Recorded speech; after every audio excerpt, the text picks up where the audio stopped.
Good, happy Monday morning and happy Columbus Day, everyone. I'm Riley King and welcome to Good Morning, New Hampshire.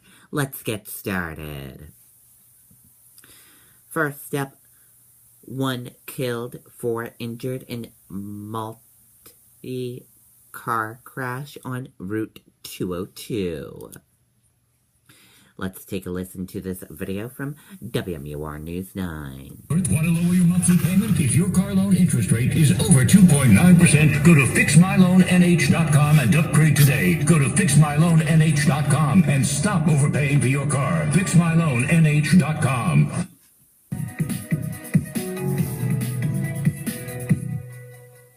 Police are not releasing many details, but they do tell us 1 person was killed, 2 others were taken to the hospital, and 2 others treated at the scene. A total of 4 vehicles were involved in the accident. After 6 o'clock last night, 1 of the cars was headed east, the other 3 all going west along Route 202 when the crash happened at the split with Route 114. The crash so violent that some of the vehicles lost their wheels. One of the vehicles was pulling a camper. Only 2 of the vehicles had New Hampshire plates, the others from Maine and New York.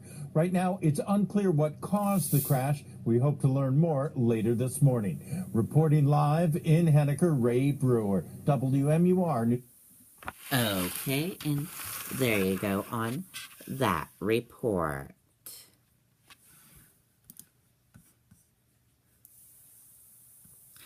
Energy policy, one of top issues in campaign.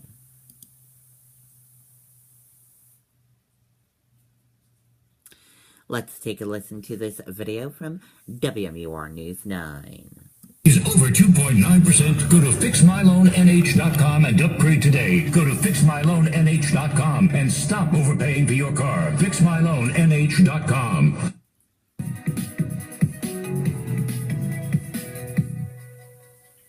The winter months are when New England's power grid is put to the test. On the coldest days of 2013, when temperatures barely rose above zero, demand nearly overwhelmed the system.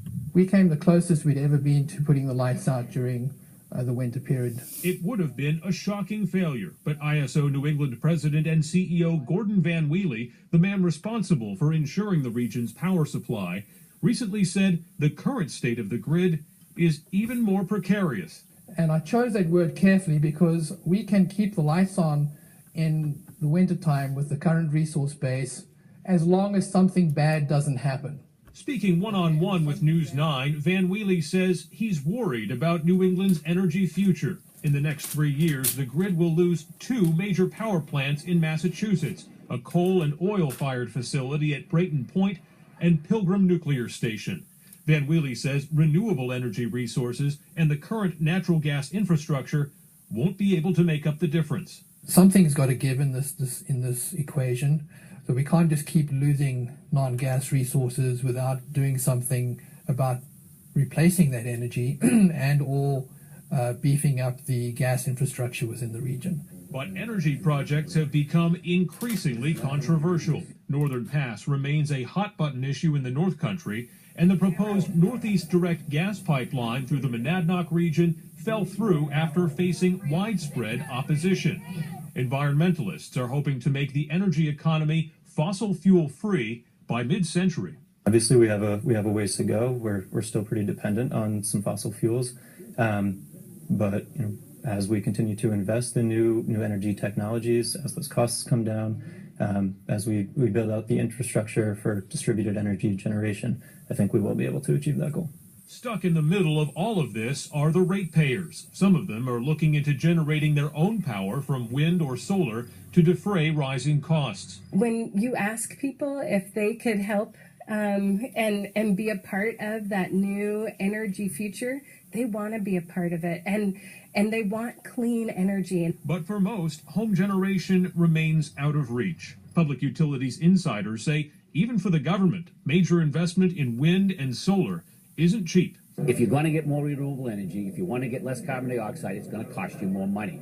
And we have to accept the reality if that's the way we want to go. Things get even more costly when you factor in backup. The ISO says until battery technology for wind and solar improve, The grid needs natural gas to meet peak demand. Because you can't always rely on the weather to give you the energy production you're looking for. The hope is that New England never has to face shortage-induced wintertime blackouts. But after 2019, the ISO says it could eventually step into the energy marketplace to stop aging plants from retiring, to make sure the lights stay on. Okay, and there you go on that report.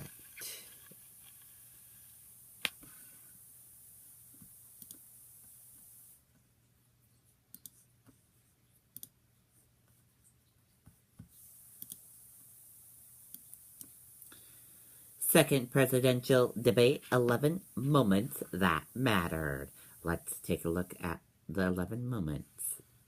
Number 1, no great shakes. Number 2, Trump and Clinton react to his vulgar 2005 recording. Number 3, Trump brings former Clinton accuser into debate. Number 4, candidates issue dueling demands for apologies. Number 5, Trump's exploiting campaign. Number 6, Trump says Muslim ban morphid. Number 7, Trump threatens a special prosecutor for Clinton's emails. Number 8, Trump says, of course, he used loopholes to avoid paying federal income taxes. Number 9, Trump breaks with running mate Mike Pence. Number 10, respect. And number 11, Trump looms behind Clinton. Those are the 11 moments that mattered in the debate last night. U.S. politics, oil prices, and spotlight on Wall Street. U.S. stock index features pointed a higher open on Monday as investors designated the latest from Sunday's second U.S. presidential debate while keeping an eye on the oil prices. Now let's take a look at your weather. Here's a live look on radar right now. As you see on radar, it's all clear in New Hampshire for today. Now let's take a look at your weather on our weather system.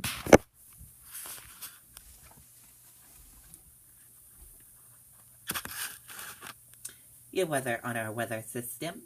Your wind speed peak is 12 miles per hour, average is 6. Current is 6 from the south. Your temperature is 42 degrees, humidity is 76%. Dew point is 35 degrees. Your forecast is partly cloudy. Your pressure is 29.86. And your month fall rain total is 3.76 and 1.18. Now let's take a look at some alerts we have for you for today. We have some alerts for you this morning. Let's take a look at those alerts. We have 10 alerts. Belknap, New Hampshire, frost advisory. Carroll, New Hampshire, freeze warning and frost advisory. Chester, New Hampshire, freeze warning. Grafton, New Hampshire, freeze warning. Hillsborough, New Hampshire, frost advisory.